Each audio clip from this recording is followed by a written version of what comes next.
At my mother-in-law's 70th birthday celebration, she announced that she was giving her entire fortune to my brother-in-law. My husband applauded in approval. After the party, he handed me 2 plane tickets. "Mom, we're leaving for good. Take care of yourself."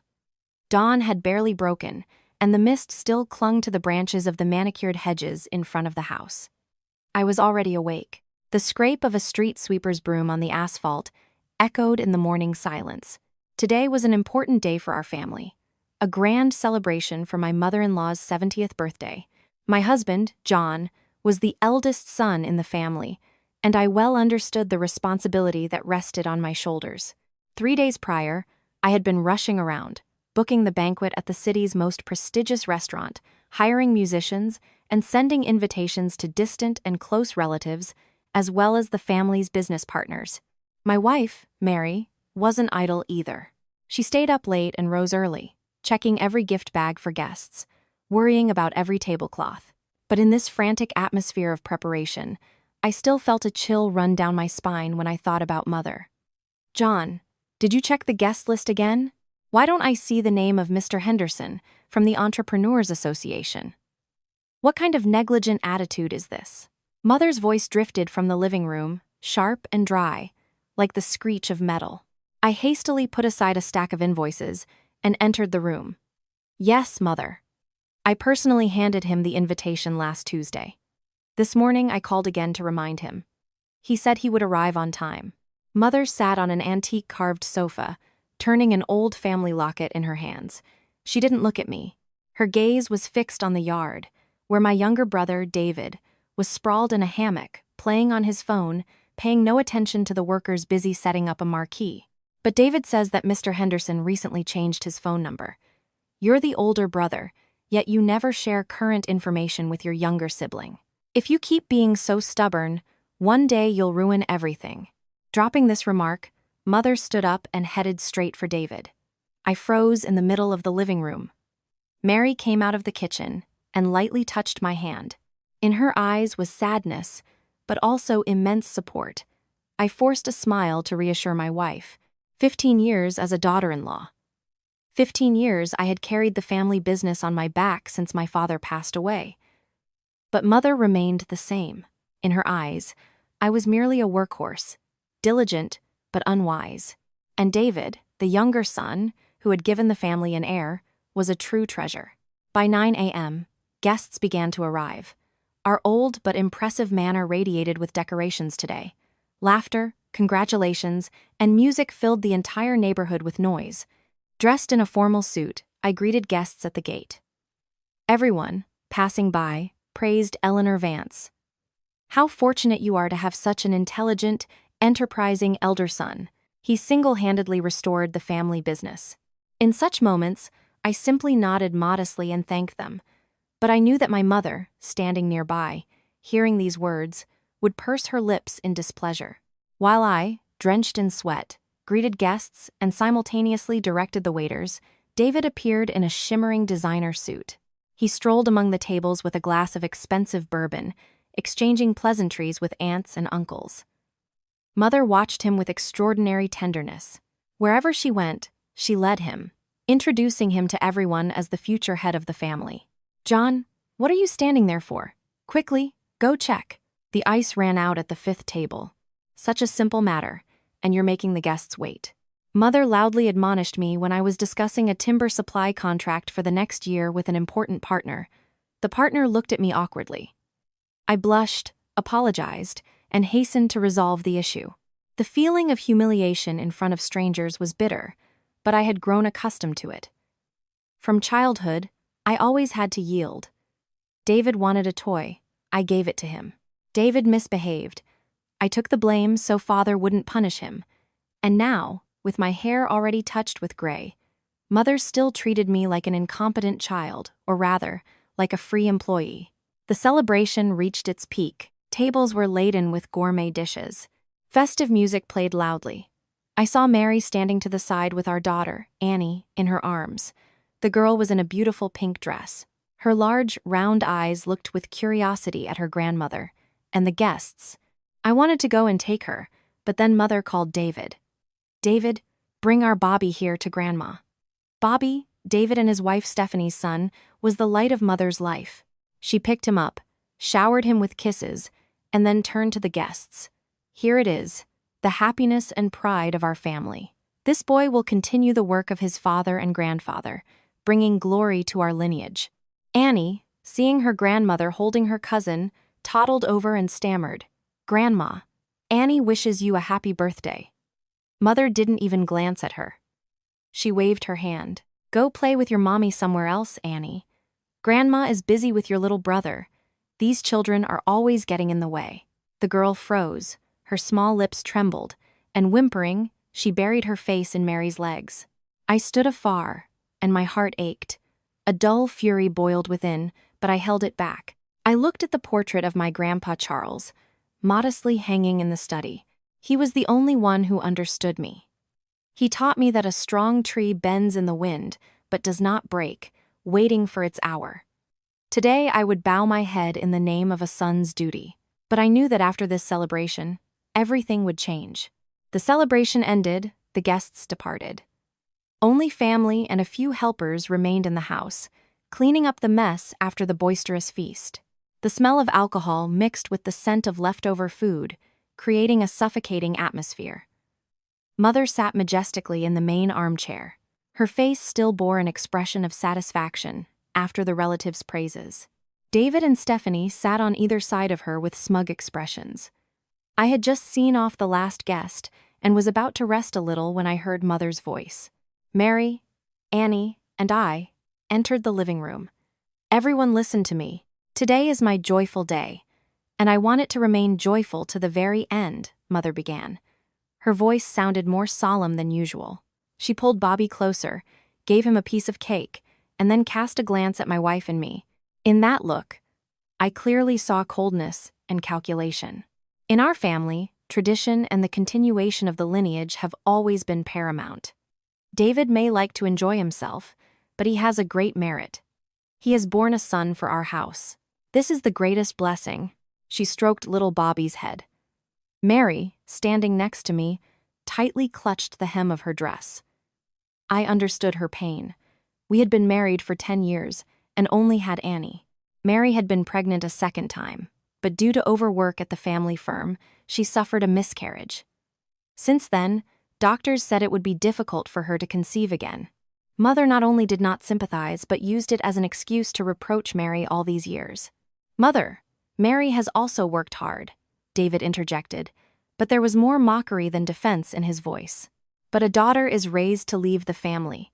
She marries and becomes a stranger. Only a son remains to honor his ancestors and care for his mother in old age." His wife, Stephanie, immediately chimed in. "That's right, Mother.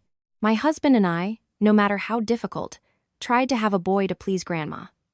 Unlike my brother and sister, who spend all day only on business. And the house is cold, there's no voice of an heir, it's sad." Annie, meanwhile, held a small doll. The girl seemed to sense the tension and clung to her mother. Bobby, seeing the pretty doll, ran over and tried to snatch it. "That's Bobby's. Bobby wants it," he cried. "It's sister's. Daddy just bought it." Annie squeezed the doll tightly. Mother immediately yelled, "Annie, you're older. Why are you so greedy? Fighting with your brother over a doll? Give it to him immediately." But, Grandma," Annie whimpered. I said, "Give it to him. Otherwise go to your room. No need to get in the way here." Mother jumped up, snatched the doll from Annie's hand, and gave it to Bobby. The boy laughed triumphantly, and my daughter burst into bitter tears. Mary hastily picked her up, her own eyes filled with tears. She said nothing, only bowed to Mother, and silently carried our daughter upstairs. I stood, clenching my fists so hard that my nails dug into my palms. I wanted to scream, to ask how she could be so cruel to her own granddaughter. But looking into Mother's eyes, I saw only extreme conservatism. "John, don't make that face," Mother said coldly. "I'm doing this to teach her to yield. She, as a girl, when she marries, will need to know her place. And Bobby is our heir. He has a right to privileges." I sighed. My voice grew softer. "Mother, I'm not talking about the doll. I'm just asking you to be a little fairer. Annie is also your granddaughter. She also needs her grandmother's love. Fairer? Mother sneered. In this house, I am the greatest fairness.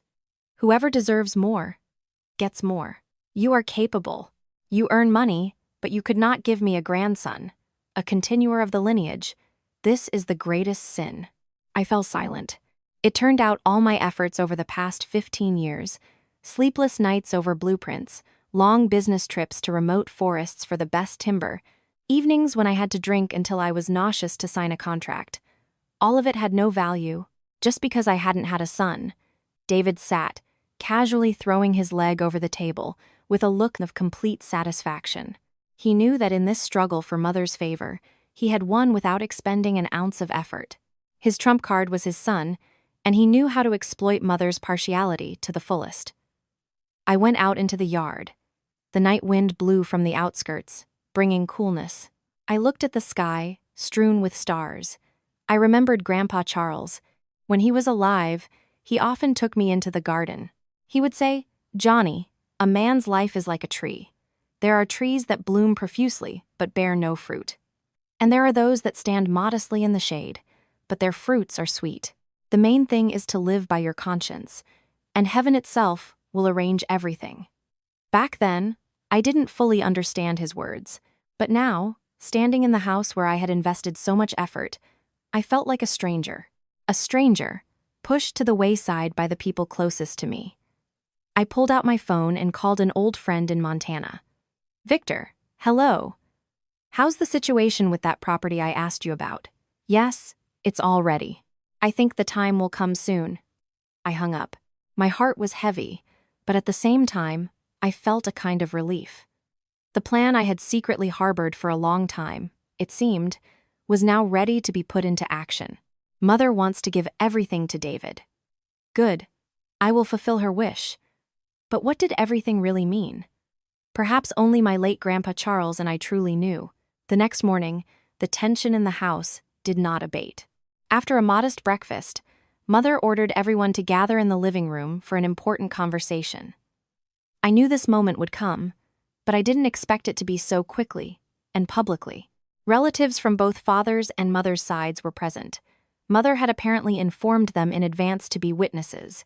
Familiar faces, aunts and uncles whom I had always respected, now looked at me with pity or curiosity. Mother sat in the most honored place. Next to her lay a wooden box with important family documents. She cleared her throat, and silence fell over the room.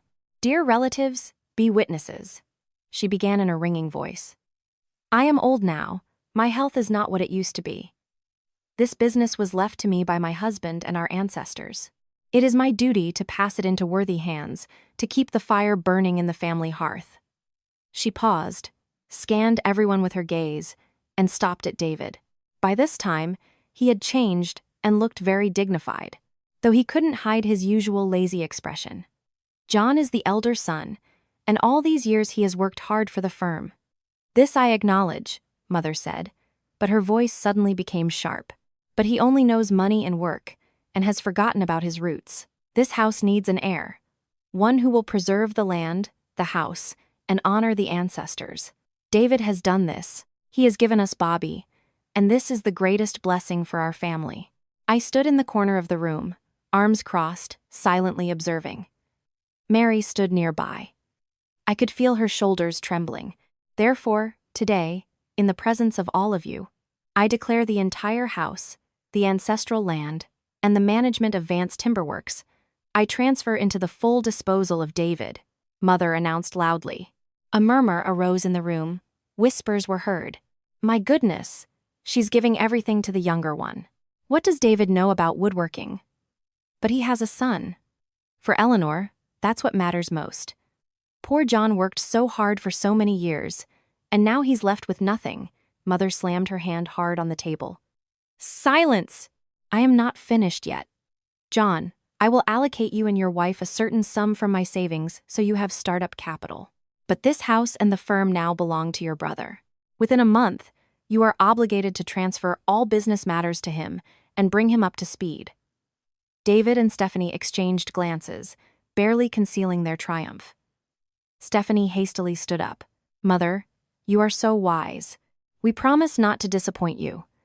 I will take care of you, and Bobby will become the true master of this house." I looked at Mother, then at David.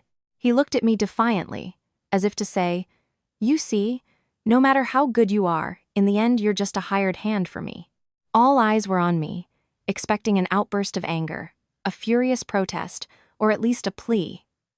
But no, I took a deep breath, feeling a 1,000-ton weight lift from my shoulders, a burden I had carried all these years. I walked to the center of the living room. Mother looked at me testily. "Do you have any objections? And don't tell me I'm unfair. I'm doing this for the future of our lineage." I looked her straight in the eyes, and a slight smile appeared on my lips. I began to applaud. Slow but loud claps echoed through the quiet room. "Congratulations, Mother. Congratulations, David," I said. And my voice sounded surprisingly clear and calm. "I fully support your decision." Everyone froze in astonishment. Mother narrowed her eyes, clearly surprised by my reaction. "Are you serious?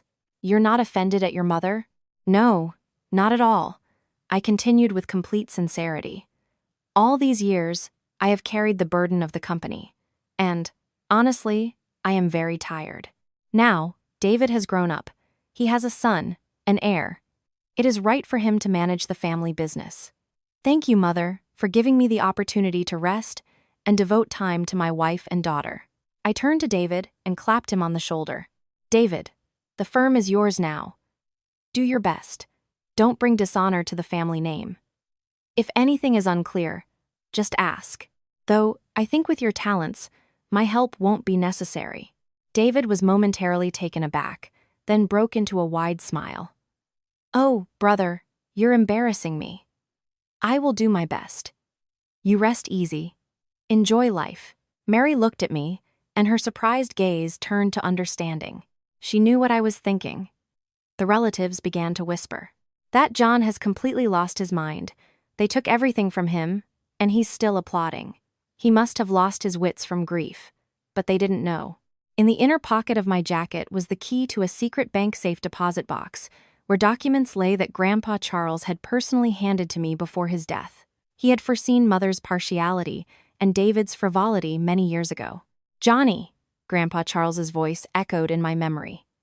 "Real gold fears no fire, but gold in the hands of the greedy turns to dust.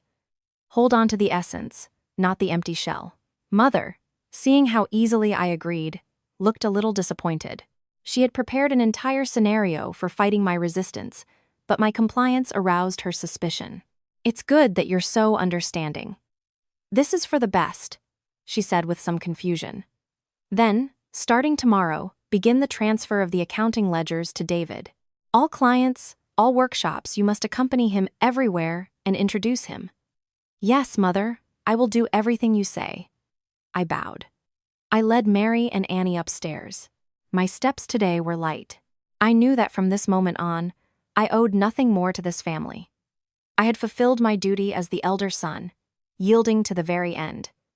Now my life would be in my own hands. "Mary," I whispered to my wife when we entered the room, "pack your bags, only the essentials. We are leaving." Mary smiled through tears of happiness that streamed down her cheeks. I've waited so long for those words. We looked out the window, towards the south, where a misty town in the mountains awaited us. A new life, peaceful and free, was opening before us. And downstairs in the living room, my mother and David were still reveling in the inheritance they had just received, unaware that the most valuable part had already left this house with me. After my applause, the large living room plunged into an ominous silence. Aunts and uncles, who usually loved to gossip about inheritances, now exchanged bewildered glances. They had prepared to witness a grand scandal, a heated argument between brothers, or, at the very least, to see bitter tears from my wife and me. But my composure had foiled all their plans. I distinctly felt a new wind blow into my heart. It was not the cold wind of loss, but the fresh wind of freedom. For the past 15 years, every morning I woke up, feeling as if thousands of tons of timber, hundreds of invoices, and the pressure of pleasing Mother lay on my shoulders. Now, with a single nod, I had cast it all off. "John, are you serious?" Mother broke the silence with her question, full of doubt. She narrowed her eyes, already clouded with age, trying to find even a shadow of resentment or cunning on my face. You won't regret it? You won't go around telling everyone behind my back what an unfair mother you have. I smiled a smile that, I am sure, was the most sincere I had worn in the last 10 years. Mother, I am absolutely serious. From the bottom of my heart, I am glad for you that you have found someone you trust with the family business. I am also glad for David that he has a chance to prove himself. And Dr. Rao, I only hope that our family remains united, and that will be enough for me. David, by this point, had regained his confidence. He stood up, adjusted the collar of his designer shirt, and loudly declared before the relatives, "You see, aunts and uncles, my elder brother is a man of great character. He understands everything. That's why he acts this way. I promise, Mother, I promise my brother, that I will take Vance Timberworks to a new level. You, brother, rest easy. I will take on all the difficulties." Stephanie, David's wife, did not miss her chance. She ran up to Mother and began to massage her shoulders. "You see, Mother, I told you. Brother John and Sister Mary are the most sensible people in the house. Let them now peacefully choose a cottage somewhere in the countryside and live in peace. We will manage everything here." I looked at Mary. She just gave a barely perceptible nod. We quietly withdrew from the crowd that had already begun to surround David, congratulating the new director. My steps on the oak staircase, the very one for which I had personally selected every plank 10 years ago, felt surprisingly. That night, I sat alone in my study, surrounded by blueprints, samples of precious woods that I had collected with great difficulty. From a secret drawer in my desk, I took out a small framed photograph of Grandpa Charles. He looked at me with his kind eyes, as if foreseeing this day. Everyone in the house, including my mother, thought that the strength of Vance Timberworks lay in its name, its warehouses, and the capital Mother held, but they were mistaken. In 15 years in the market, I had learned one thing. In this business, reputation and soul are paramount, and these things I never allowed to belong to the company. They belonged personally to me, John Vance. Large partners from Germany, from Scandinavia, they signed contracts with me because they trusted my intuition for wood, because they knew I would never fob off low-quality particle board instead of solid wood. The best craftsmen in the workshops. They remained working because I treated their families humanely in difficult times. When I leave, all that will go with me. My applause today was not a sign of surrender. It was a farewell applause to a past full of shackles. I took out my phone and sent a short message to my largest partner. It's decided. The plan is in action. From outside, the clinking of dishes could be heard. The cleanup was still ongoing.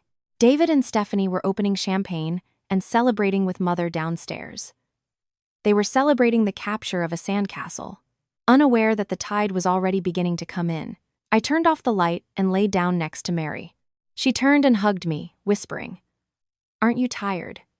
"No, Mary. I feel as if I've thrown off a 1,000-ton stone." "Sleep. We have a lot to do tomorrow." I closed my eyes. In my mind, an image emerged of a small homestead somewhere in the foothills of the Montana Rockies, with vibrant roses and Annie's ringing laughter. That was the true legacy I wanted to protect. Not even 24 hours after the announcement, David's and his wife's true colors were revealed in all their unseemliness. Early in the morning, as I was still enjoying the last minutes of peace with a cup of bitter tea on the veranda, David appeared with a grim expression. Of yesterday's saccharine manner of communication, not a trace remained. Instead, there was an arrogant, proprietary tone. He tossed a stack of papers onto the small table in front of me. "John, here's a list of the company's main assets. Mother told me to count everything. By the way, the pickup truck you drive is also on the firm's balance sheet. Starting tomorrow, leave the keys for me. I'll need it for business." I calmly sipped my tea. "Fine. That vehicle has always belonged to the company. I'll hand it over tomorrow." David, seeing that I wasn't resisting, pushed further. He walked around the living room, pointing at objects. "And this antique sofa, too. Mother says it was bought with communal funds. Since I'm now in charge of the house, it stays here. When you move out, don't touch anything." Stephanie came out of the room, holding an antique porcelain vase that I had given Mother last year. She twirled it and pursed her lips. It looks nice, but who knows if it's fake or not. John, you've been in business for so many years, you've probably saved up quite a bit, right? The sum Mother allotted you is very generous. Don't even think about envying our family. I looked at Stephanie, then at David, and my heart clenched with pity for Mother. She thought that by handing her fortune to David, she would preserve it, but she didn't see their bottomless greed and short-sightedness. They cared only about what they could touch, and they didn't understand that all these years, the family had been fed by my sweat and blood. David, I said calmly, everything in this house, from a nail to a beam, if you want it, I'll leave it all. I will only take what belongs personally to Mary and me. You don't need to be so cautious, David smirked. You talk nicely, but I know all your business contacts are in your head. Don't try any tricks to steal clients. If I see the company's revenues drop, I'll tell Mother you're sabotaging your younger brother. I couldn't help but laugh. David was simply a big child in the world of business. He thought clients were a flock of sheep that could be led anywhere just by taking the shepherd's place. Just do your job well. Clients are smart people. They only work with those who bring them value. In the afternoon, the situation worsened. As Mary was packing our clothes into suitcases, Stephanie entered the room without knocking. She walked straight to Mary's dressing table and picked up her jewelry box. Mary, this necklace, Mother gave it to you for your 10th wedding anniversary, right? I think you should return it to Mother. After all, you never bore an heir for this family. It's not right to keep family heirlooms. Mary froze. Her face paled with humiliation. She wanted to say something, but at that moment I entered and gently took the jewelry box from Stephanie's hands. Stephanie, what Mother gave belongs to Mary. You have no right to dispose of it. If Mother wants to take it back, she will tell us herself. Now please, leave and let my wife pack. Stephanie stomped her foot and, as she left, threw a poisonous remark. We'll see how long your nobility lasts. We'll see if you'll still be applauding when you're left with empty hands. I closed the door and embraced Mary's trembling shoulders. Don't be upset, darling.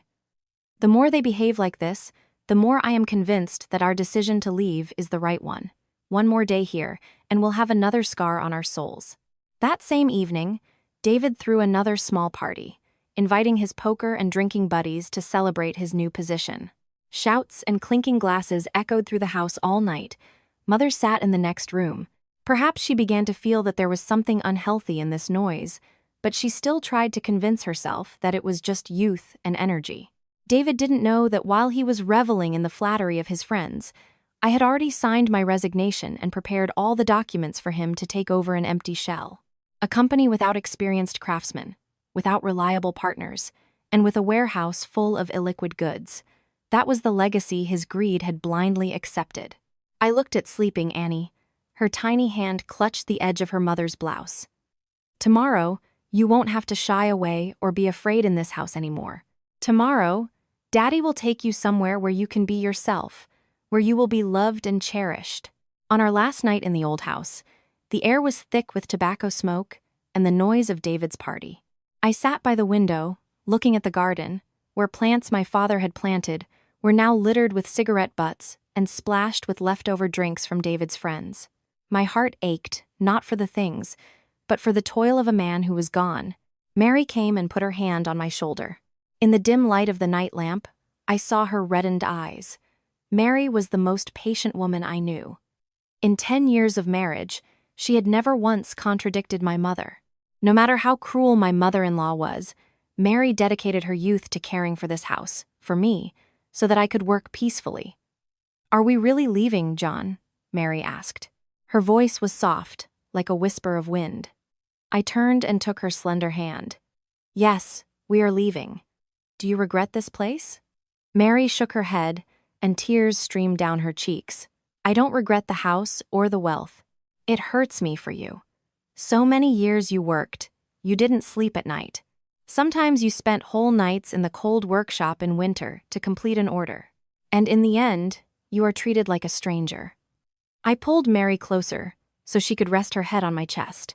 I felt her pain, dull and lingering. Mary, I don't see this as a loss. I see it as a price for peace for you and Annie.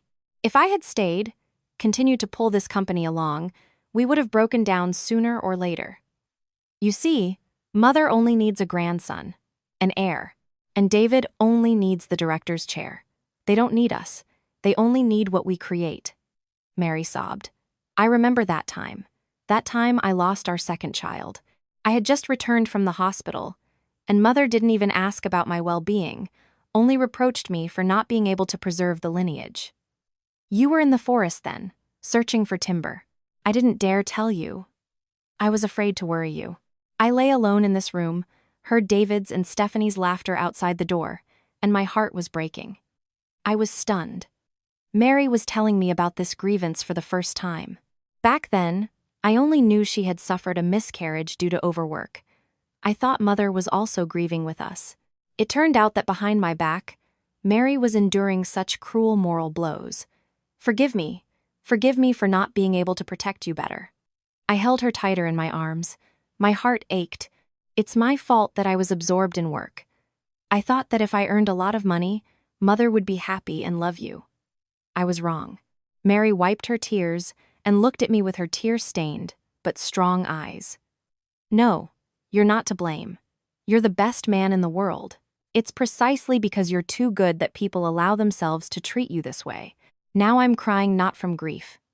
I'm crying from joy. Joy that from this moment on, we will live for ourselves. We talked all night. I told Mary about Grandpa Charles's will. He was a renowned craftsman, a master cabinet maker. It was he who passed on to me all the secrets of selecting and treating wood that are not taught in any institute. Grandpa Charles knew your mother's character. She is intelligent, but too fixated on status and heirs. He said that the family business might one day fall into the hands of someone who doesn't value it. Therefore, he secretly left me capital that no one could take away. These are patents for a technology to process valuable types of wood without chemicals, and a separate account in my name in a foreign bank. Mary looked at me with wide, astonished eyes. Grandpa Charles was so far-sighted. Yes, he loved me for my diligence and dedication to the family. He said, Johnny, one day a storm will rise in this house. When you feel that you no longer have a place here, leave. Don't cling to an empty shell. Preserve the soul of the craft. The next morning, we woke when the sun was already high. David was still asleep after his night of revelry. I went down to the kitchen and saw Mother sitting alone at a meager breakfast. She looked tired, her face drawn. Mother! I called softly. She raised her head. Her gaze was a little bewildered. Awake? Did you transfer the business? Yes. Here are the keys to the warehouse, the car, and all the accounting. I left detailed notes on urgent matters. From this day on, I am no longer an employee of Vance Timberworks. Mary, Annie, and I are leaving. Mother took the bunch of keys. Her hand trembled slightly. Where? Where are you going? Really, to the countryside? We will go far away so Annie can have a change of scenery. You, Mother, take care of your health. Now David will look after you. I am at peace. I bowed to Mother for the last time and turned to leave. I didn't dare look back, fearing to see her belated tears or, even worse, icy indifference. A taxi was already waiting at the gate. Mary and Annie were already in the car. I took one last look at the manor, at the Vance Timberworks sign, which had already begun to fade. I knew that the real storm for this family was just beginning, and I had managed to lead my dearest people to a safe harbor before it broke. The car started, leaving behind intrigues, calculations, and pain. Montana, land of forests and mists, awaited us with a new beginning. The intercity bus sped through the night, carrying my small family away from the noisy city, full of calculations. Annie slept soundly in Mary's arms. Her small hand still clutched my finger, as if afraid I would disappear again on one of my long business trips. Looking at my wife, I saw that her eyes were still red from tears. I gently put my arm around Mary's shoulders, offering her support. John, Mary whispered. Her voice was hoarse. When you told me about Grandpa Charles, it still feels like a dream. He died 5 years ago. Why did you only tell me about it now? I sighed. The image of kind, Grandpa Charles, with his gray beard and warm smile, appeared before my eyes. I didn't want to hide it from you, but Grandpa Charles asked, as long as there is peace in the family, be a respectful son and a responsible brother. But when people's hearts change, when you have no other choice, then open this box. He understood my mother better than anyone, Mary. In those days, when Grandpa Charles was on his deathbed, he called me alone. In his official will, he left nothing to my mother or David, which angered her for a long time. But to me, he handed a small, intricately carved wooden box. Inside was a yellowed notebook and an international bank card. Grandpa Charles was not only a craftsman but also a self-taught scientist, I explained to Mary. This notebook contains all the technology for extracting natural oils to treat wood from pests, giving it color without using chemicals. You know, now in demanding markets like Germany or Japan, there are very strict environmental requirements. Grandpa Charles's technology is what the entire industry craves. Mary looked at me with wide, astonished eyes. So, all those big contracts you brought in were because of this? Exactly, I nodded.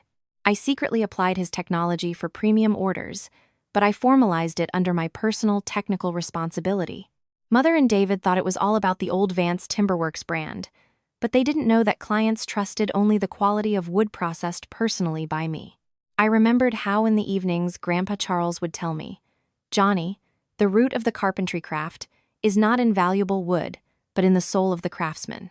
Valuable wood in the hands of the greedy will turn to dust, but a simple board in the hands of a master with a soul will become a masterpiece. Your mother is too attached to fame, and David is too superficial.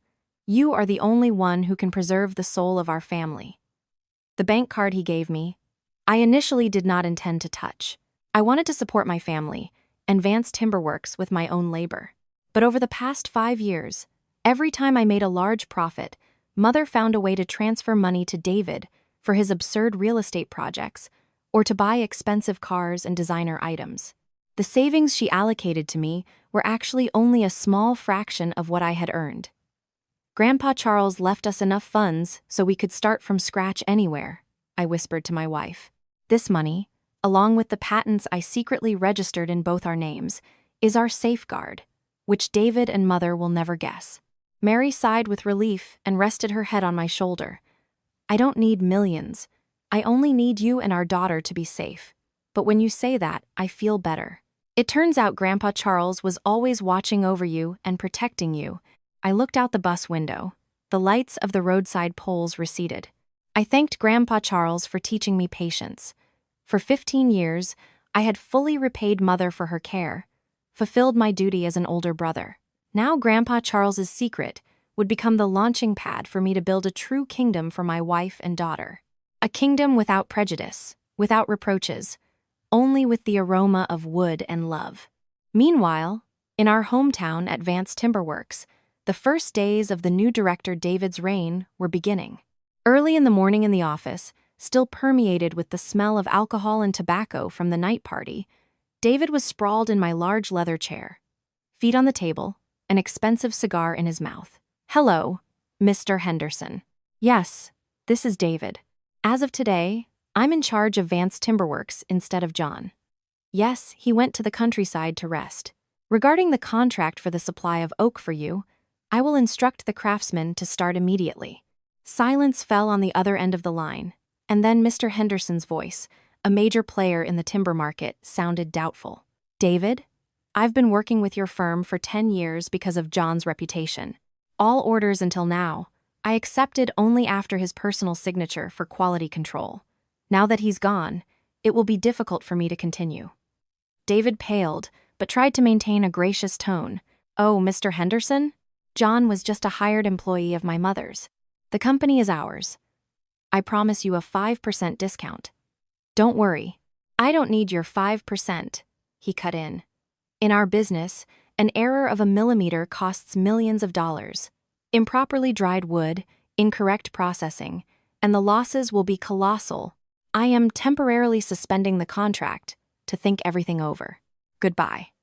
Long beeps made David furiously throw the phone onto the table. He didn't understand that in this business, customers weren't buying timber from a company, but the eye of the master who selected it. Magnates like Mr. Henderson or the partners from Germany knew perfectly well who John Vance was. They knew that only John could spend weeks wandering through forests and swamps in search of a single unique tree, and only John knew how to make wood breathe so it wouldn't crack. At the same time, in our old house, Mother bustled, receiving a delegation from Germany. These were strategic partners whom I had pursued for 3 years. They came to sign a long-term contract for the supply of exclusive furniture for a chain of 5-star hotels in Berlin. Mother graciously offered them tea. "Please, gentlemen, this is my younger son, the new director of the company. From this day on, you can discuss all matters with him."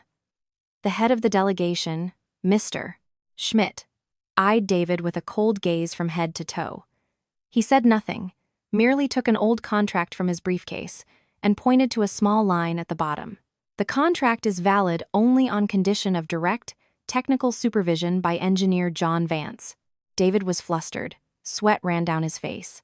"Mr. Schmidt, John is my elder brother. He has temporarily left. I can replace him." Mr. Schmidt stood up, bowed politely, but his words were firm. "Mrs. Vance, young man, we signed a contract with Vance Timberworks because we believed in the skill and integrity of Mr. John. Without him, your firm is just one of many ordinary workshops. We are forced to cancel our intentions for cooperation until we meet Mr. John again." The delegation left, leaving Mother frozen in the middle of the living room, and David's face was devoid of color. The truth they would never learn was that all the largest contracts of Vance Timberworks were in fact personal contracts signed with John. I had foreseen this. Working with partners, I was always honest. As long as I am here, the timber will meet the standard. If I leave, Vance Timberworks will cease to be itself. They trusted me enough to include this clause in a legal document. Mother began to tremble, looked at David, the son she was so proud of for giving her a grandson. Now he helplessly fumbled with papers he didn't understand. Debts to banks, orders awaiting processing, crumbling relationships. All this, like a tsunami, began to loom over their stately manor. Eleanor Vance sank into an armchair. Her trembling hands clutched a cold teacup. She suddenly remembered how I, drenched in sweat, rushed through the workshop in 40-degree heat, or how I was taken to the hospital after yet another negotiation that brought in a multi-million-dollar contract. Then, she considered it the duty of the elder son. Now, with me gone, she realized how heavy that duty had been. "David, call John immediately," Mother ordered in a trembling voice. "Mother," I called, "his phone is off." "He surely wants to shirk responsibility," David cried, trying to hide his own fear. He didn't know that I wasn't shirking responsibility. I was simply taking what belonged to me. These contracts, this reputation, this name John Vance, master wood craftsman, never truly belonged to Vance Timberworks. They were an intangible asset that I had built with my blood and sweat over 15 years. After almost 10 hours on the bus, the air began to change. The heat of the plains was replaced by a cool wind, smelling of pine resin.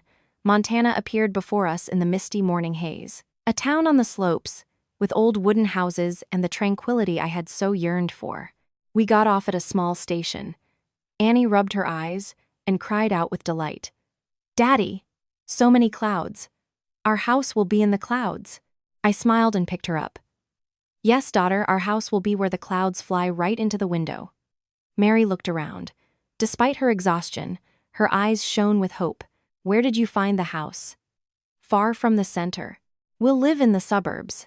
A small plot with a garden that I asked Victor to buy for us 2 years ago.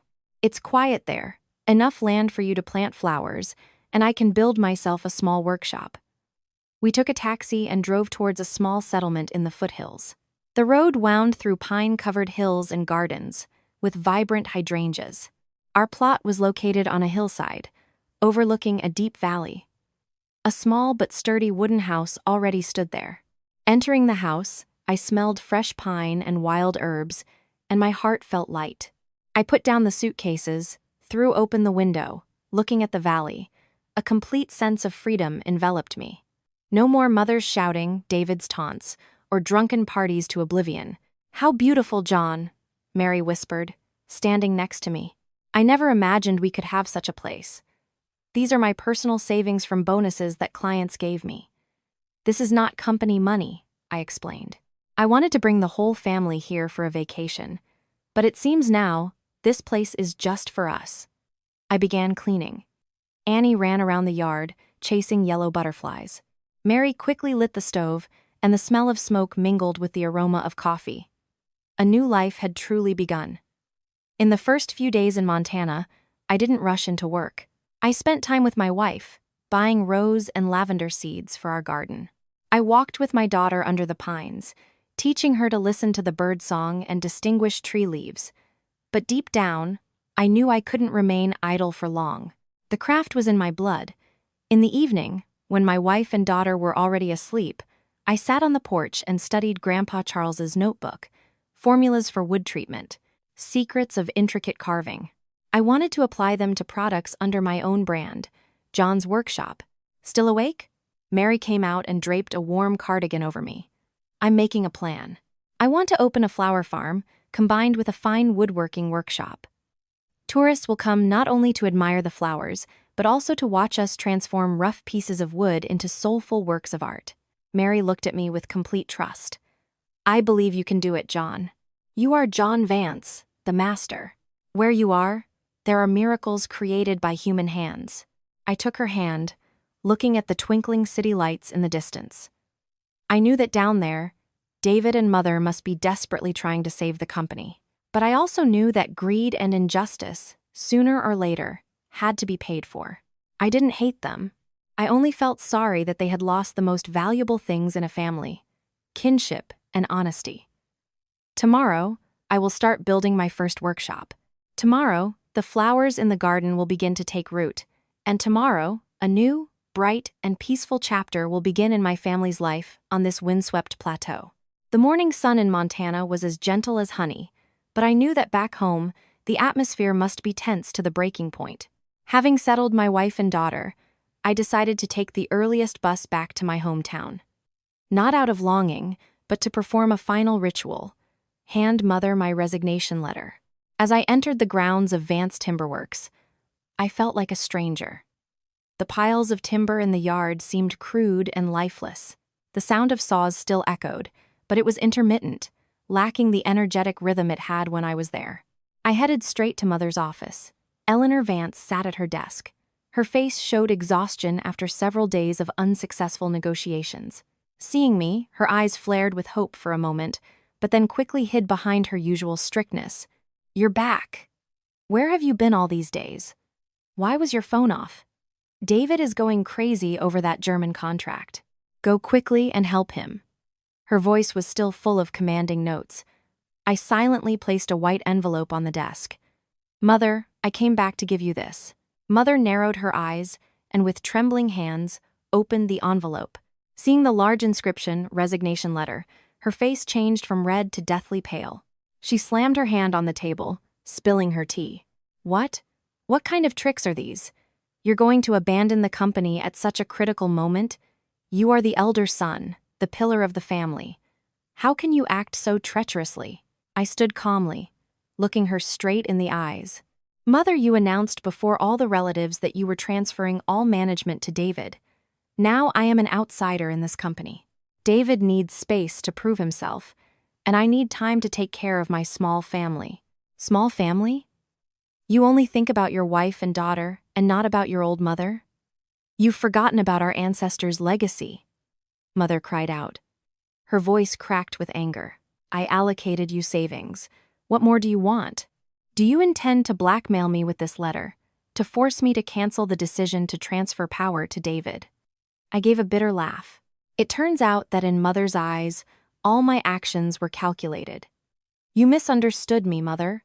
I don't need extra money, and I'm not fighting for the director's chair. I gave 15 years of my youth to transform Vance Timberworks from a small workshop into a large company.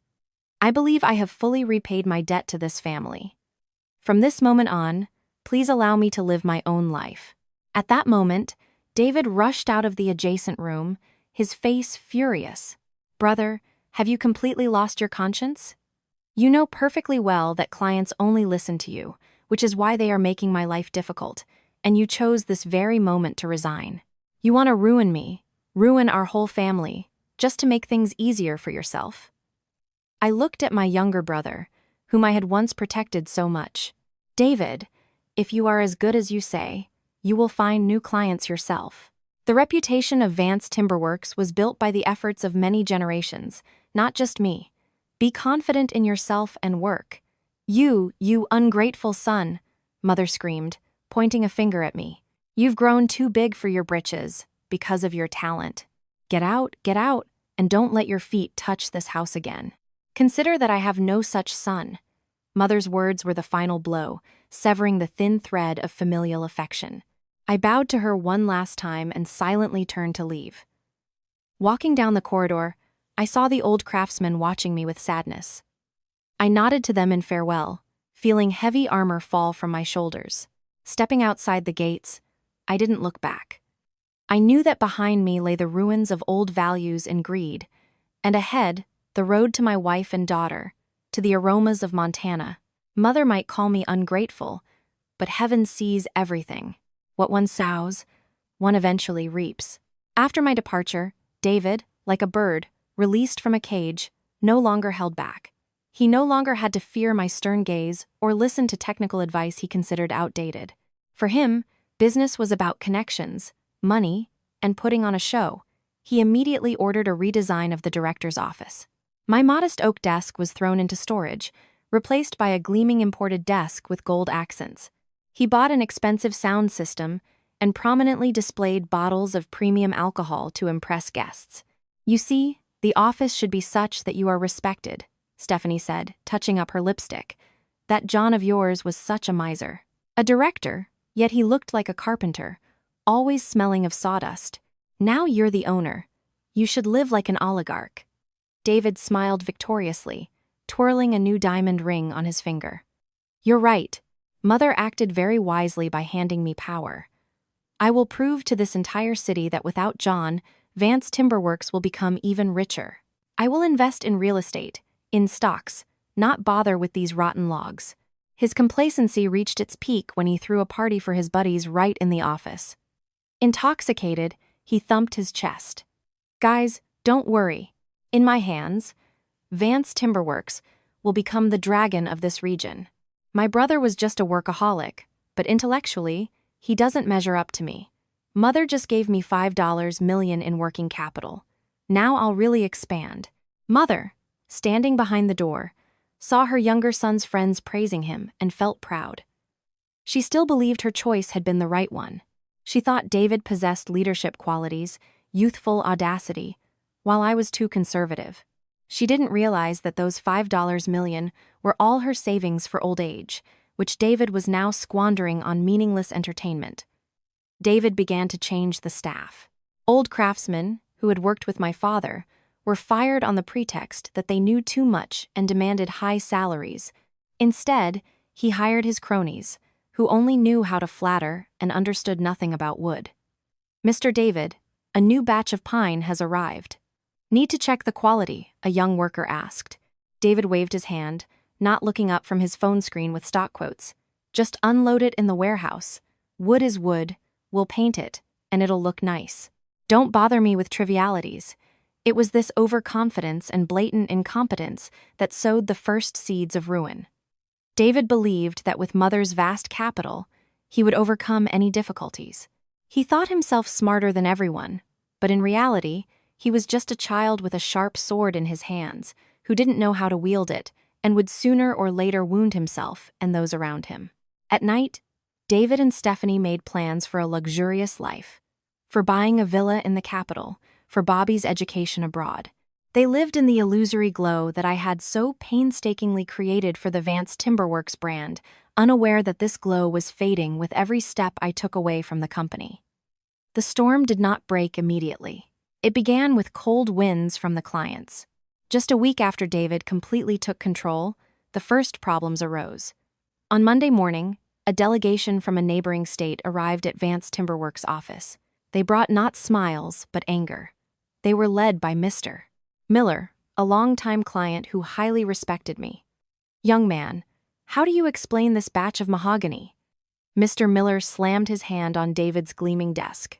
The contract clearly specified top-grade wood, processed using John Vance's biological technology, and I had barely installed it at the site when, 3 days later, the wood began to crack. The color is uneven. I had it analyzed, and they told me it was pressed sawdust treated with cheap chemicals. It's a sham. David was flustered. Sweat streamed down his forehead. Mr. Miller, there must have been some error during transportation. We'll check. What error? I've worked with John for 10 years, and there was never a single defect. As soon as he leaves, you decide to engage in fraud? Mr. Miller shouted. His voice was audible even in the workshop. I demand to terminate the contract and return the deposit. Otherwise, I will sue and tell the entire association about this. David, in a panic, started calling his subordinates, but they only exchanged bewildered glances. The experienced craftsman who knew how to work with wood had been fired days ago. At the same time, other major partners also began to act strangely. The calls that David had been so proud of now became his nightmare. Someone canceled a contract under the pretext of changing plans. Someone demanded a personal meeting with engineer Vance to confirm quality before paying. The culmination was a visit from a representative of a major bank. On Wednesday, he came not to congratulate the new director, but to announce an early recall of the loan due to sudden personnel changes and a drop in the company's reputation. Mother, learning of this, rushed to the office. Seeing the chaos of arguing clients and bewildered employees, she nearly fainted. David, what's happening? Why are all the clients withdrawing their money? Eleanor Vance grabbed her son's arm. David lost all his self-confidence. He cried like a child caught in a misdeed. It's all John. He surely incited the clients to turn against me. He wants to see me fail. Mother looked at David, then at the luxurious but empty director's office. For the first time, she felt scared. She understood that the gleaming shell of Vance Timberworks, which she had been so proud of, had rotted from within. Clients didn't need a gilded desk. They didn't need expensive drinks. They needed the soul and skilled hands of a true master. Use the money I gave you. Fix everything immediately. Return the money to Mr. Miller. Bribe the bankers to delay the payment, Eleanor Vance whispered. She didn't know that David had already invested those $5 million in a land development project on the advice of his drinking buddies. Only a few tens of thousands remained in the safe, not even enough for this month's payroll. The storm was just beginning. David and Mother were still trying to patch up holes, not realizing that the foundation of Vance Timberworks Trust had been completely destroyed and had left with me for Montana. And I, far away, remained silent, not out of malice, but because I knew this was the price they had to pay to learn a lesson about the value of a person and honesty in business. While I enjoyed quiet mornings in Montana, breathing the scent of pines and watching Mary water her newly planted roses, in my hometown, a storm of debt crashed down on Vance Timberworks. News from the city reached me through short calls from old craftsmen. They said that the atmosphere in the company had become suffocating. The $5 million Mother had given David had evaporated in some dubious land projects. In reality, David had been swindled by his own friends. No working capital remained. Receipts from old contracts had ceased due to clients refusing to accept defective goods. Vance Timberworks was drowning in debt. One evening, Uncle Joe, an old craftsman who had worked with my father, called me. His voice trembled. Johnny, the company is on the verge of collapse. Today, creditors were at the gates, threatening to seal the warehouse if the bank interest isn't paid next week. David has locked himself in the office, and Eleanor Vance keeps fainting. We workers haven't been paid in 3 months. Everyone wants to quit. I listened in silence, and my heart ached, despite my decision to leave. It pained me to hear the business, built by my father and me, crumbling. But I knew that if I intervened now, I would again put myself under the yoke of injustice. At that moment, in the office, David sat, head in hands. A stack of overdue notices from 3 different banks lay before him.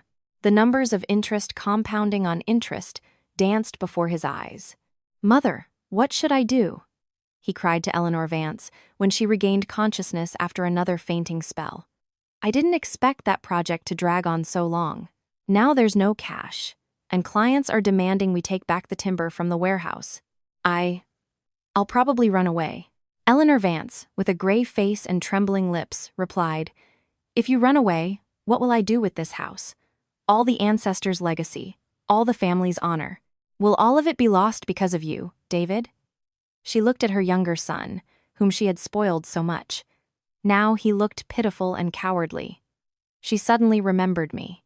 In the old days, when the company faced difficulties, I would silently sell my personal motorcycle, spend sleepless nights in the workshop to save an order, and never allowed Mother to worry. But David, faced with the first difficulty, was already ready to flee. "David, calm down. I still have a few plots of land in the countryside. I'll see if they can be sold," Eleanor Vance whispered, trying to grasp at a last hope for her favorite. But she didn't know that the rural real estate market had stalled, and no one was paying attention to her advertisement. Meanwhile, raw material suppliers stopped shipments. Vance Timberworks trucks, which used to dart back and forth, now stood exposed to the elements. Their tires began to deflate. The climax was a notice from the power company about disconnection for non-payment. The sounds of saws and machines, the soul of the workshop finally fell silent. This silence was more terrifying than any argument. It portended inevitable collapse. David no longer thought of wealth. He feared court. He feared prison. The title of director, which he had been so proud of, now became a heavy burden for him. Every evening, I sat on the porch of my house in Montana, gazing into the distance, my heart heavy. Mary would approach, placing a cup of hot ginger tea in my hands. She didn't ask, but I knew she understood everything. "Don't blame yourself," she said quietly. "A tree, to grow, must anchor its roots in the earth itself. If it is constantly watered with someone else's sweat, then when that person leaves, the tree withers. This is the price of growing up that David must pay."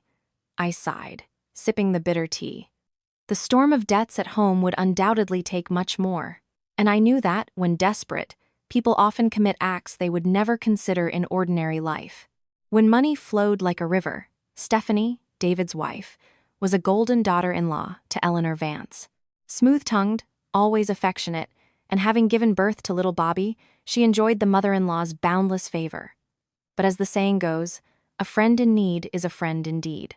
When Vance Timberworks began to drown in debt, Stephanie's true nature revealed itself in all its cold and frightening nakedness. In recent days, her flattering laughter was no longer heard in the old manor. Instead, shouts and the clanging of broken dishes emanated from David and Stephanie's room. I told you not to listen to those buddies of yours," Stephanie screamed in a piercing voice. "And what now? My money, my gold, you squandered it all on your illusory project. I won't let my son suffer because of your stupidity." Eleanor Vance, standing behind the door, heard these words, and her heart clenched with pain. She gently knocked, intending to intervene, but Stephanie flung the door open with a furious face. There was no trace of her former politeness in her gaze. She looked coldly at her mother-in-law. "Look at your son, Mother. What kind of director is he if creditors come to evict us from the house? Just so you know, the gold you gave me for the wedding, I hid it long ago. And don't think I'll give it to pay off the company's debts." Eleanor Vance was stunned. "Stephanie, how can you say that? When everything was good, you enjoyed the benefits, and now that the family is in trouble, you should support your husband. Bobby is also a member of this family." Stephanie sneered derisively. "A member of this family? When John was here and making money, you called him a cash cow. Now that David has ruined everything, you want us to pay? I'm not a fool, Mother. I only care about Bobby. If this house is taken away, I will immediately take my son and go to my parents." Eleanor Vance swayed and clutched the stair railing to keep from falling. She couldn't believe that the daughter-in-law she had been so proud of, whom she had held up as an example, turned out to be so ungrateful. She remembered Mary, her quiet elder daughter-in-law. In the old days, when the company lacked funds, Mary would uncomplainingly take off her wedding earrings and give them to her. Mary nursed her when she was sick. Despite all the reproaches and humiliations, the nightmare didn't end there. Stephanie began openly taking valuables from the house. She secretly moved expensive decorative items, antique and tea sets to her mother's house. One day, Seeing that Eleanor Vance was not feeling well and was lying in bed, Stephanie even rummaged through her dresser in search of a savings passbook or hidden gold. "What? What are you doing in my room?" Eleanor Vance whispered, catching Stephanie rummaging in a drawer. "Just a little more money for groceries, Mother. David doesn't give me a dime," Stephanie brazenly replied. She snatched a few bills from the table and left, not even glancing at her. Stephanie's betrayal was a cold shower for Eleanor Vance and her convictions about male superiority. She realized that her precious heir-grandson was just a pretext for others to exploit her trust. When the money ran out, the family ties she had so painstakingly built on the basis of her partiality burst like a soap bubble. That night, Eleanor Vance sat alone in the small prayer room, looking at her husband's portrait. She wept belated tears of a mother who had made a mistake. She suddenly understood that she had driven away those who genuinely loved her and brought a cunning and calculating woman into the house. But pride still didn't allow her to call me. Instead, in her head, at David's instigation, a dark plan was born. Necessity forced David to see the light. He understood that only John could negotiate with the banks. Only John could bring back the German partners. But he also understood that, after all they had done, I would not return with a simple invitation. "Mother, I have an idea," David said in a conspiratorial whisper. "John is a dutiful son and loves his daughter more than life. If you pretend to be seriously ill, and we somehow lure Annie here, he will surely bring money to save us." Eleanor Vance hesitated at first. "Is that not too cruel, son? Annie is still so young." "What's cruel, Mother? We're family. He's getting rich over there while we're starving here. That's what's cruel. I'll just borrow Annie for a couple of days. As soon as John returns and signs a few guarantee papers, I'll release her immediately," David persuaded. A desperate glint of a cornered man shone in his eyes, and so the play began. That morning, Mary received a call from home. David's tragic crying echoed in the receiver. "Sister Mary, Mother had a stroke. She keeps calling for John and Annie. The doctor says she's unlikely to survive. Bring Annie so she can see her grandmother one last time." Mary, hearing this, was shocked. No matter how poorly Eleanor Vance had treated her, as a daughter-in-law, she couldn't stand by when her mother-in-law was dying. While I was delivering an order to one of the tourists, Mary hastily grabbed Annie and boarded a bus. She only managed to send me a short message. "John, Mother is seriously ill, dying. I'm rushing our daughter to her. Settle your affairs and come." When I read the message, my heart clenched. A bad premonition pierced me. I knew my mother's health. She was frail, but not so much that everything would happen so suddenly. I tried to call Mary, but her phone was unreachable, perhaps due to poor mountain reception or a dead battery. Meanwhile, as soon as Mary and Annie got off the bus in our hometown, David was already waiting for them, a sorrowful expression on his face. He quickly put them in an old car and drove home. But upon entering the house, Mary froze. Eleanor Vance was not in intensive care, but sitting on the bed. Her face was pale from feigned illness, but a cold calculation was visible in her gaze. "Mother, how are you feeling?" Mary rushed over. Eleanor Vance didn't answer directly, but grabbed Annie's hand. "Annie has arrived. You'll stay with Grandma for a few days, all right?" Immediately, David came out and locked the living room door. His true face was revealed. "Sister Mary, don't blame us. The company is tens of millions in debt. If John doesn't come back here, sign a guarantee, and hand over Grandpa Charles's secret technologies, you and your daughter won't leave this house." Mary, horrified, clutched Annie. "David, what are you saying? How could you use your mother's illness and hold a child hostage? If John finds out, you'll be in big trouble." "We'll see what he does," David sneered. "Stephanie, take Annie upstairs and keep a close eye on her. Sister Mary, call John immediately. Tell him to bring all the technical documents and money in exchange for our daughter. Otherwise, I can't guarantee what the creditors at the gate will do to your daughter." Annie cried out in fright. "Mommy, I'm scared. I want Daddy." Stephanie jumped up and snatched Annie from Mary's arms. She dragged the girl upstairs, ignoring Mary's resistance. Eleanor Vance sat and watched this scene, seeing her granddaughter cry desperately, but she merely remained silent and turned away. The need for money had killed the last vestiges of humanity in her. Mary fell to the floor, sobbing. She realized she had fallen into a cruel trap set by the people closest to her. The house she once considered her own had now become a prison, but they were mistaken. They didn't know that John today was no longer the compliant and patient son. When family becomes a source of pain for your children, you turn into a beast to protect what is most precious. Meanwhile, in Montana, I had already boarded the earliest bus. In my bag were not only money, but also irrefutable evidence of David's multi-year schemes. In this fight, I would not back down anymore. The night bus sped through the darkness. The roar of the engine echoed the storm, raging in my soul. Outside the window, dark silhouettes of Montana pines flashed by, giving way to the sparse lights of small towns. The phone in my inner jacket pocket was silent. There was no message from Mary. I recalled Annie's large round eyes when she asked, "Daddy, why does Grandma love Bobby more than me?"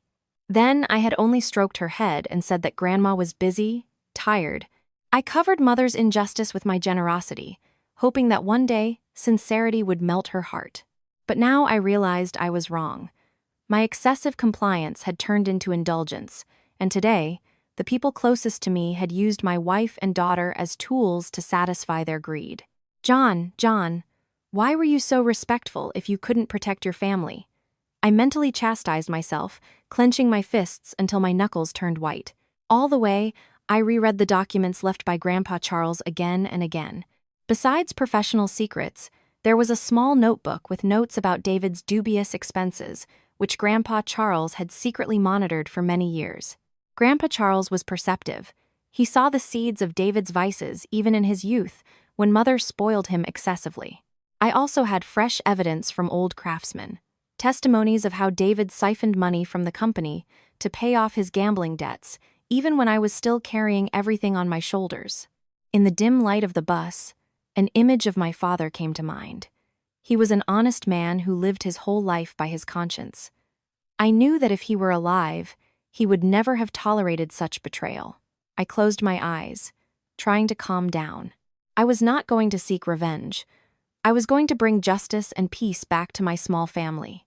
"Lord, protect Mary and Annie," I prayed, seeing the sign for my hometown in the headlights. This was no longer the journey of a dutiful son returning home. This was the journey of a man returning to defend his life. No more concessions, no more submissive applause. John Vance, hardened by 15 years of adversity, had truly awakened.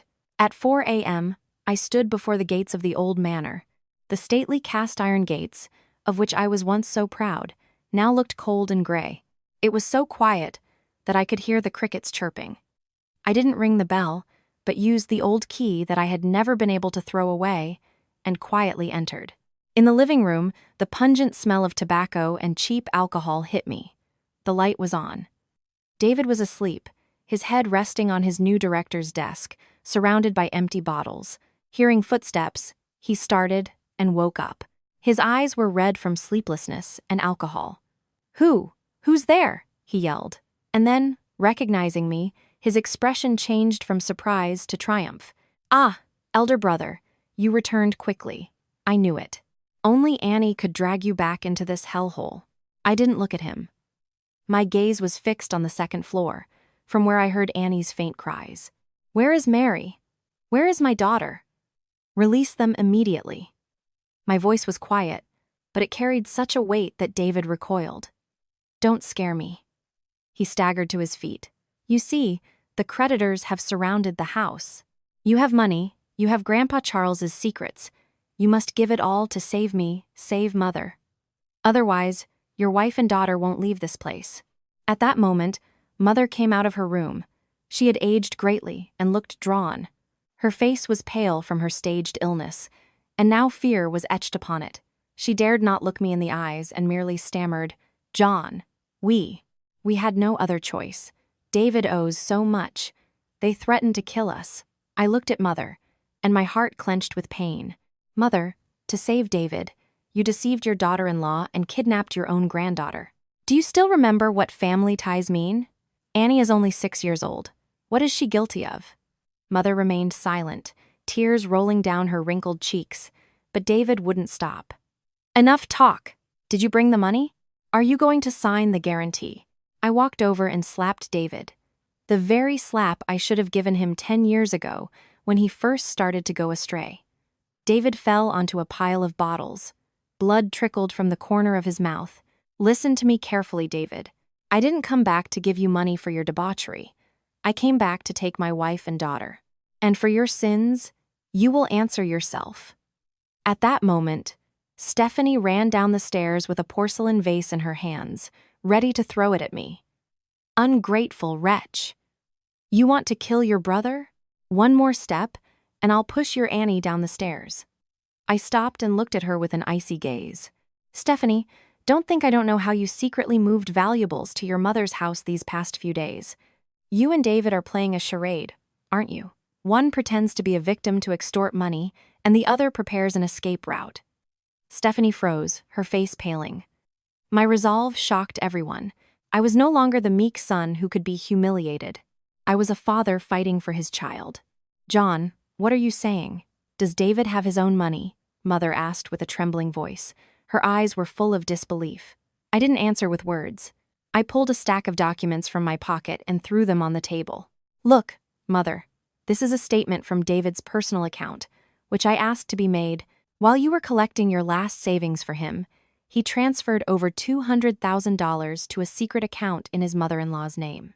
You're lying, you scoundrel! You want to destroy our family, David cried, trying to snatch the papers. I pushed him away and continued. That's not all, Mother. Those land plots he supposedly invested in unsuccessfully were actually given by him to pay off a gambling debt 3 years ago. Of all Vance Timberworks' debts, 60% are fictitious contracts he signed to siphon cash for his entertainment. Mother took the documents. Her veiled eyes tried to make out the figures. Every turned page was like a blow to her heart. The numbers, dates, signatures all belonged to her son, whom she considered a blessing to the lineage. David, explain to me what this is, she cried. Her voice broke with pain. David collapsed to his knees. All his insolence evaporated. He began to cry as he always cried, begging his mother's forgiveness. Mother, I was deceived. I just wanted to earn more money for Bobby. Stephanie, seeing that things were going badly, tried to sneak upstairs, but I blocked her way. Where are you going, Stephanie? Where is the key to the room where you locked Mary and Annie? Hand it over. The naked truth was revealed in the first rays of dawn, streaming through the window.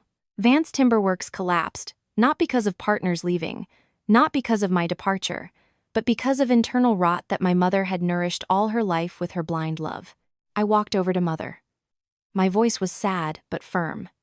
Now you see, Mother, the one you trusted most stabbed you in the back, and the one you always drove away is the last one standing here to show you all this decay. Mother staggered. The locket slipped from her hands and clattered to the floor. She sank into an armchair, covering her face with her hands. This truth was too cruel for a mother who had lived her whole life in delusion. Now I cared neither for David nor for Mother. I rushed upstairs and broke down the door to the dark room where Mary and Annie were locked. Seeing me, Annie cried out loudly and threw herself around my neck. Daddy, I knew you would come and save us. Mary looked worn after just one night. She couldn't say anything, only hugged me tightly. Her shoulders trembled. I picked up our daughter and led my wife downstairs. Passing through the living room, I saw that David was still on his knees. Mother sat like a stone statue. Mother. I stopped at the door.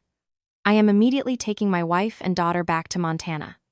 I will deal with the company's debts with a lawyer. Within the law, David will have to answer for his actions. And you, Mother, take care of yourself. I left without looking back. The sun rose, lighting the road ahead. The nightmare was over, but I knew that the pain in my mother's heart and the wounds of this family would take a very long time to heal. But from this day forward, my family would find true peace. As soon as I led Mary and Annie out into the yard, a stately black car pulled up sharply at the gate. Out of it stepped Mr. Peterson, an elderly lawyer, my Grandpa Charles's best friend since youth. In his hands was an old, worn, but very important-looking leather briefcase. His appearance caused everyone to fall silent. Mr. Peterson, why are you here at such an hour? Mother whispered. Her voice trembled with a bad premonition. Mr. Peterson did not answer her immediately. He looked at me, nodded in greeting, then turned his gaze to David, who was still on his knees.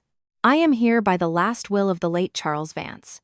He asked me that if John ever had to use a spare key to enter his own home, it would mean a great calamity had befallen the family. And at that moment, I was to announce the second will. Second will? David cried. Horror flashed in his bloodshot eyes. My mother is the sole heir. You're lying. You're conspiring with my brother to seize our property. Mr. Peterson calmly opened his briefcase, took out a notarized document, and placed it on the table. David, calm down. The will that Mrs. Vance holds concerns only temporary management. And this is the final will regarding ownership. He began to read in a steady, clear voice. I, Charles Vance, owner of the entire land plot and manor at 12 Garden Lane, as well as 70% of the shares in Vance Timberworks, bequeath the following. All this property is transferred for lifelong management and use to my daughter, Eleanor Vance. However, in case of family strife, cruel treatment of children or grandchildren, or if the manager, David Vance, commits actions leading to the ruin of the family business through gambling or fraud, all ownership rights immediately transfer to my elder grandson, John Vance. A deathly silence fell in the room. Mr. Peterson looked directly at my mother, Eleanor Vance. The evidence of David's gambling and financial manipulations that John just presented is sufficient to activate this clause. By law, this house and all that remains of Vance Timberworks now belong to John. You may reside here only with his consent. Mother, hearing this, seemed to lose her soul. She had spent half her life fighting for power, for her preferences, for the right to dictate terms, considering herself queen in this small kingdom, and never suspected that her own father, my Grandpa Charles, had foreseen everything. He had planted a ticking time bomb to protect his beloved grandson. David lunged for the will, but I intercepted him and sat him back down in the chair. Don't waste your strength, David. I invited Mr. Peterson, so everything would be legal. In this house, you no longer decide anything. Stephanie, seeing that the Vance Timberworks ship was irrevocably sinking, discreetly pulled out her phone and began texting someone. I understood that she was preparing her final escape. And my mother, she looked from the will to me, then to David. She realized she was left with nothing, not because someone took something from her, but because she herself had given everything into the hands of a destroyer. Justice was swift. 2 hours after the will was read, the front door opened again. This time, people in uniform entered. Financial manipulation, fictitious contracts, and, most importantly, statements from defrauded partners led to David being summoned for questioning. He couldn't stand on his feet when the summons was read to him. He looked at Mother and whimpered, "Mother, save me. I don't want to go to prison. Brother, please, save me this time." Mother, swaying, rushed over and fell to the investigator's feet. "Officers, my son, it was a foolish mistake. I'll pay all his debts. Don't take him." I stood, my heart cold. My patience had run out the moment they locked up Annie. I went to Mother and helped her up. "Mother, David must answer for what he did. This is no longer a matter of money. It's a matter of law." At that moment, a tragicomic scene unfolded. Stephanie, with 2 huge suitcases, tried to slip out through the back door, but she was stopped by the creditors still milling around the house. "Aha! Trying to run away, pretty lady." One of them, a burly man, grabbed her suitcase.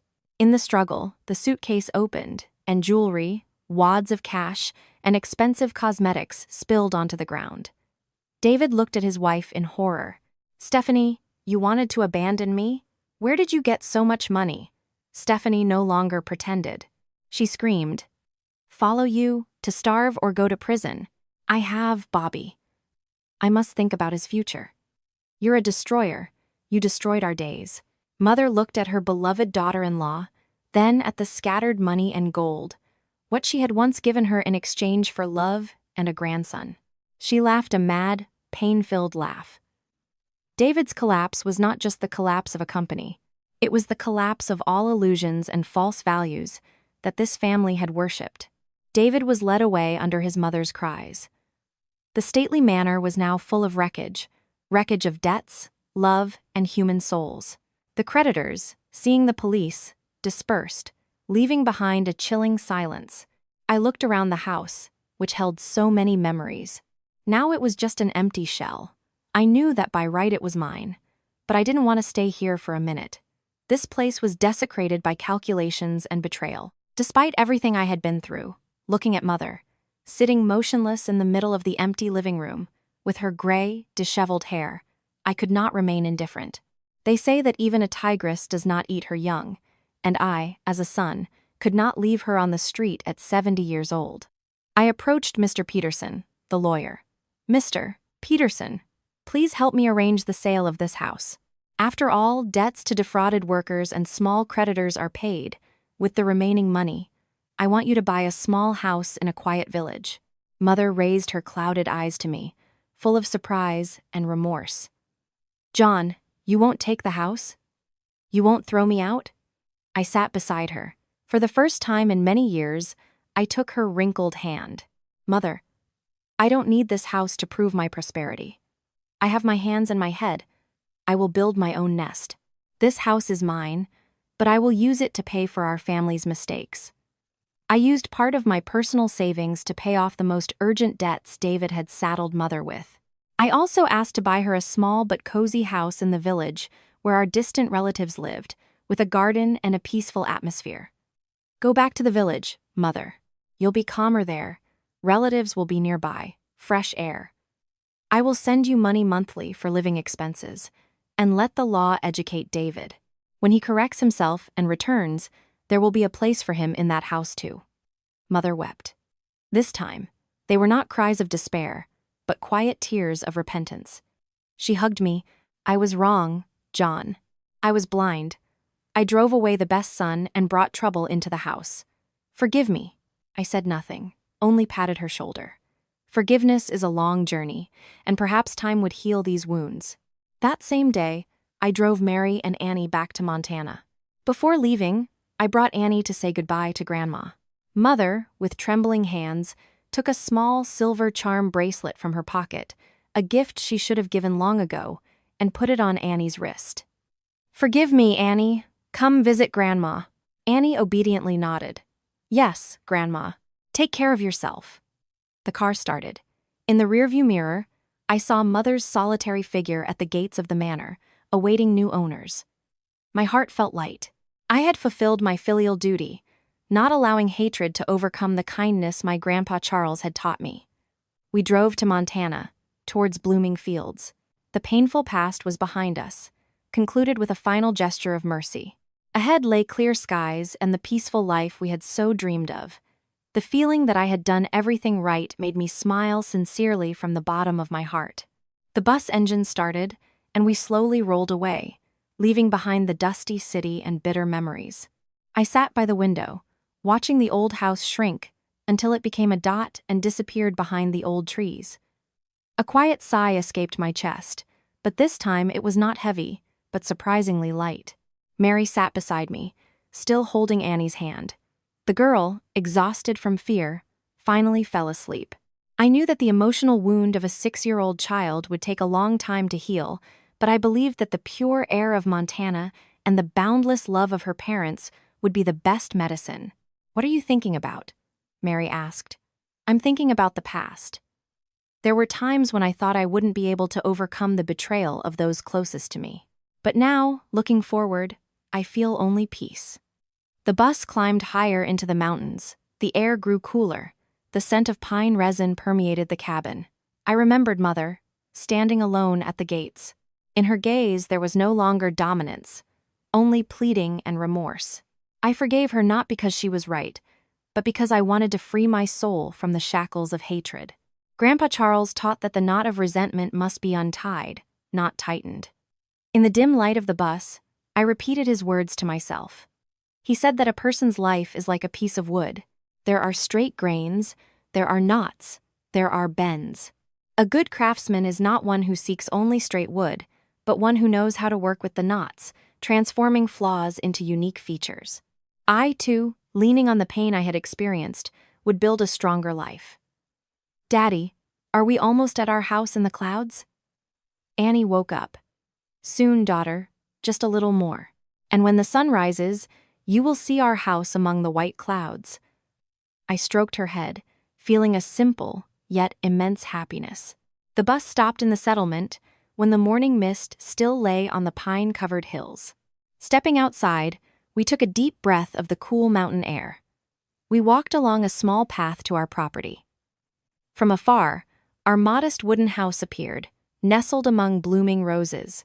I opened the wooden gate and led my family inside. The house smelled of fresh wood and herbs. I took a deep breath, feeling the taste of freedom. From this moment on, no one else would be able to hurt my family. We had truly returned home, to a home built with honest hands and selfless love. Time flew by. More than 2 years had passed since we settled in Montana. Our life had completely settled down and become as bright as the flowers on these mountain slopes. Mary's flower farm became known throughout the area. She grew not only common varieties, but also developed new types of old roses with intoxicating fragrances. Every morning, in a light cardigan and hat, she walked among the rows, admiring the dewdrops on the petals. Looking at her radiant smile, I understood that all past difficulties had not been in vain.